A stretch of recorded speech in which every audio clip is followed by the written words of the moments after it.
All right, Tickety-Boo News.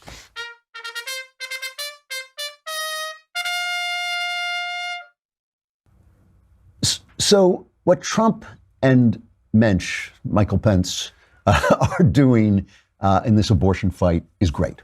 It genuinely is great that we now have, as Trump himself said, we now have a pro-life president of pro-life, vice president of pro-life Congress, and obviously they're up against Roe v. Wade, but they are doing wonderful things. And just the fact that they're reminding us that they are in the mainstream, that people do, we talk about that 20-week-old baby, but that's 5 months. That's 5 months old. But also great, also Tickety-Boo, is the fact that science is really on our side, and it is more and more. Thomas Aquinas, one of the greatest minds in the West ever, I believe, I didn't refresh my memory on this, but I'm pretty sure that he said that abortion was allowed until what's called the quickening, when you could hear the baby move. And a lot of people say, well, Thomas Aquinas, a father of the church, said you could wait till the quickening. But of course, he didn't have ultrasound.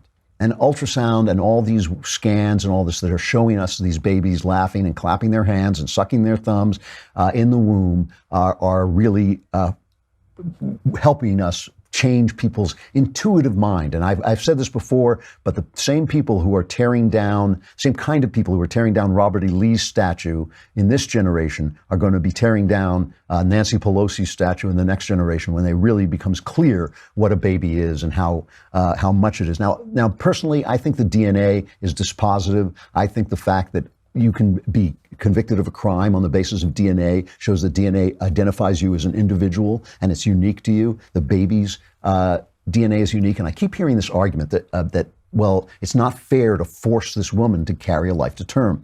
And there is this argument about this famous violinist. Have you heard this? All right, this is a big argument. And somebody tweeted me and said, what's the answer to this argument? It's I think it was originated by a woman named Judith Jarvis Thompson. She says, I propose that we grant that the fetus is a person from the moment of conception. How does the argument go from here? Something like this, I take it, every person has a right to life, so the fetus has a right to life. Here's her proposition. You wake up in the morning and find yourself back to back in bed with an unconscious violinist, a famous unconscious violinist. He has been found to have fatal kidney ailment, and the Society of Music Lovers has canvassed all the available medical records and found that you alone have the right blood type to help. They have therefore kidnapped you, and last night the violinist's circulatory system was plugged into yours so that your kidneys can be used to extract poisons from his blood as well as your own. The director of the hospital now tells you, look, we're sorry. The Society of Music Lovers did this to you. We would never have permitted it if we had known, but still they did it, and the violinist now is plugged into you. To unplug you would be to kill him. But never mind, it's only for 9 months. By then he will have recovered from his ailment and can safely be unplugged from you. Do you have the right to pull away and let the violinist die, which obviously I think you do. And people say, wow, I read this on a philosophical website. What a great argument. It's not a good argument. It's what's called, I believe it's what's called, I'm not a philosopher, but I believe it's what's called a category error. It is taking one category of thing and comparing it to another category of thing and expecting them to correlate in terms of moral arguments or any kind of arguments. The woman grants that the fetus is alive, that the fetus is a person, right? If the fetus is a person, then the woman is a mother, and the fetus is her child. That is the relationship they're in. It's a unique relationship. There is no other relationship with mother and child. And we acknowledge that mothers have a responsibility to their children. If the child could only thrive on breast milk, the mother would not be allowed to walk away from that child and not feed him or her the breast milk, because it's her child. It is her child. And we also know that the child didn't just appear there. The woman took an action and had sex, and that created the child. So the only way you could connect that would be through a rape.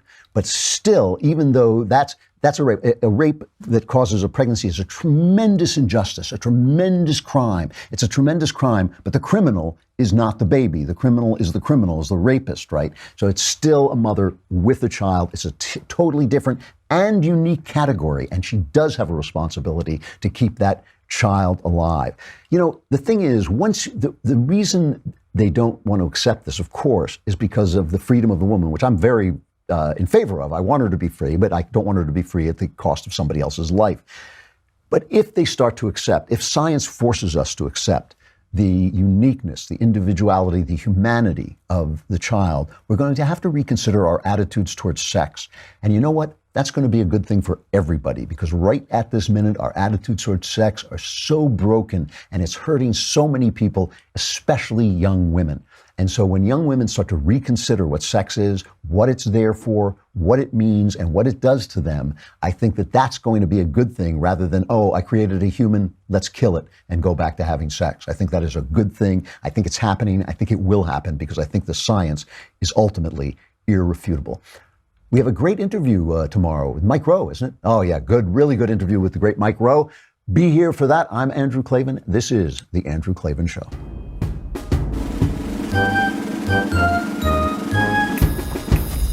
Oh, hooray, hurrah.